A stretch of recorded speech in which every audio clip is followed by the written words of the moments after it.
but we've been waging an all-out war in American democracy. That was Donald Trump saying that he is trying to destroy our democracy. Fact check true. I'm Ben Meiselas from the MeidasTouch Network. You know, the funny thing is when Donald Trump walked on stage, he was bragging that he had no notes, and he was saying that President Biden couldn't give a speech without any notes. But then it's gaffe after gaffe while he's giving his teleprompter a death stare right there in two speeches in Iowa before very small, unenthusiastic crowds. I want to contrast that at the end of this video to my interview with President Biden.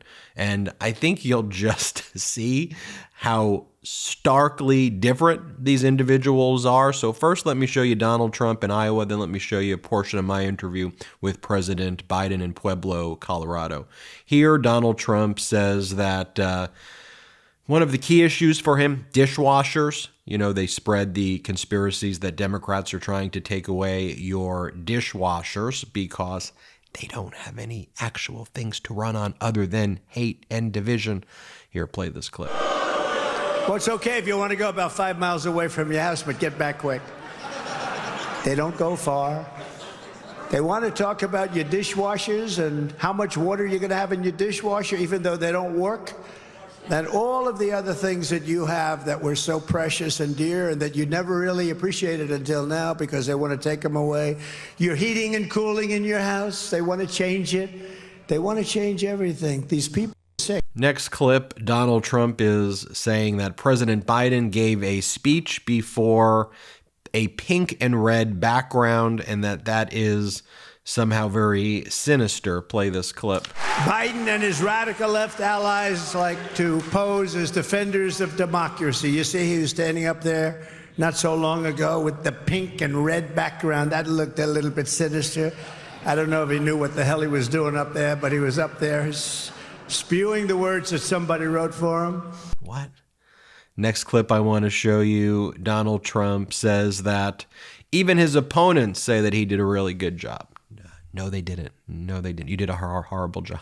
Play the clip. You elected an outsider as your president, and it was about America first.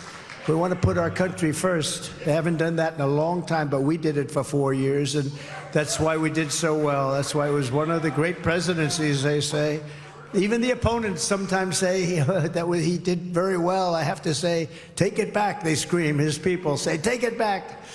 And then Donald Trump told the crowd at his traveling fascist circus that if Jesus and God came down and were the scorekeepers, that would make him win California and New York, and he should win California and New York. Play the clip. That base, we have to go out and earn it. And like in 2016, we just ran the whole East Coast of the country, and that made up for California, which I actually believe that if they didn't have rigged elections out there, if they didn't have all the paper ballots, you know, they send out like 36 million ballots, and nobody knows where the hell they're going to or coming from. I think a few people know where they're going to, and a few people know where they're coming from.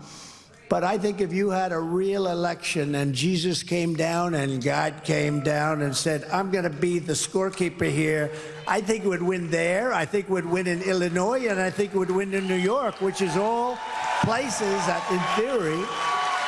Next up, Donald Trump gives a racist attack on Detroit, Philadelphia, and he goes some of these places, and he says that you need to guard the vote in cities that have large black populations. Here, play this clip. Evidence we have and everybody knows it, and they know it. You know, the one thing they don't want to talk about is the election.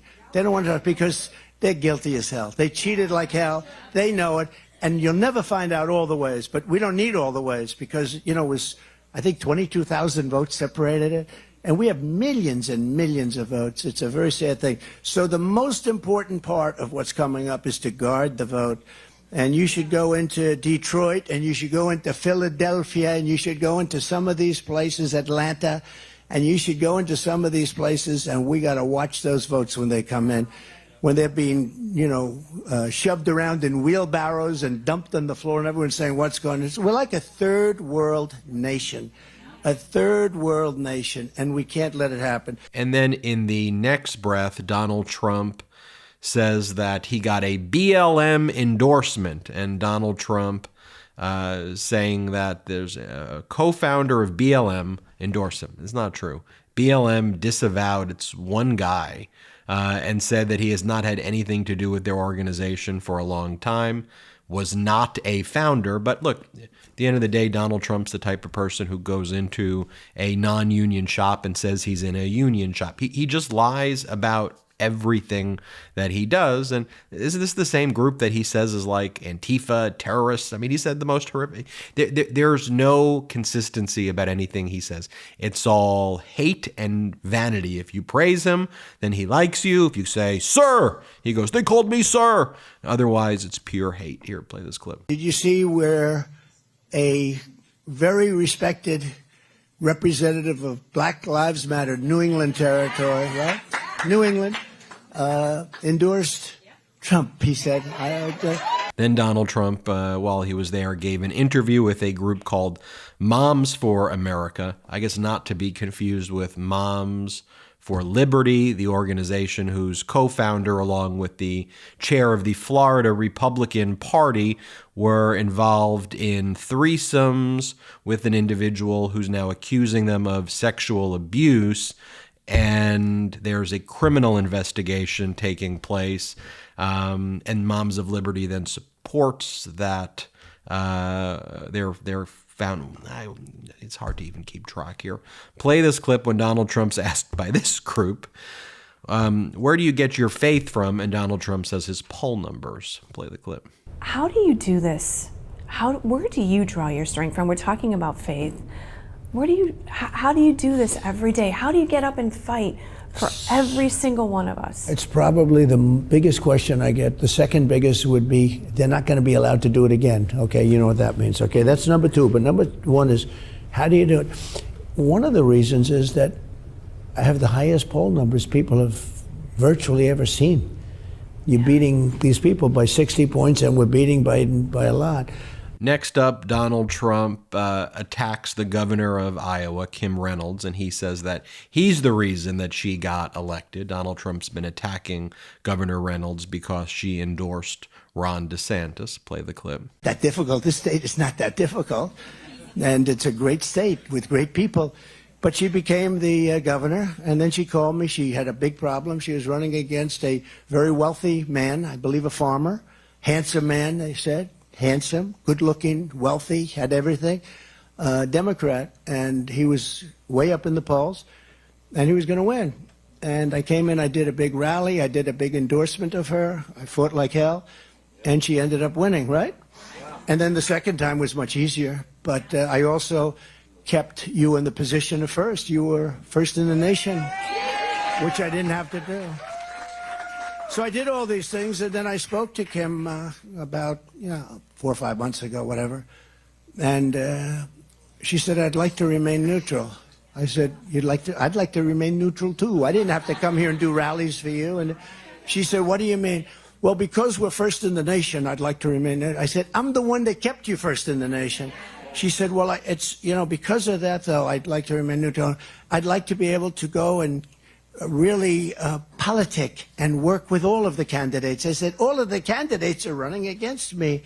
That doesn't sound like so good." And it wasn't a quid pro quo, as they used to say in impeachment hoax #1, which there were none, except with them. They had the quid pro quo. They're the ones that cheated. We didn't cheat at all. But, she said, "I think I'd like to be able to campaign with everybody."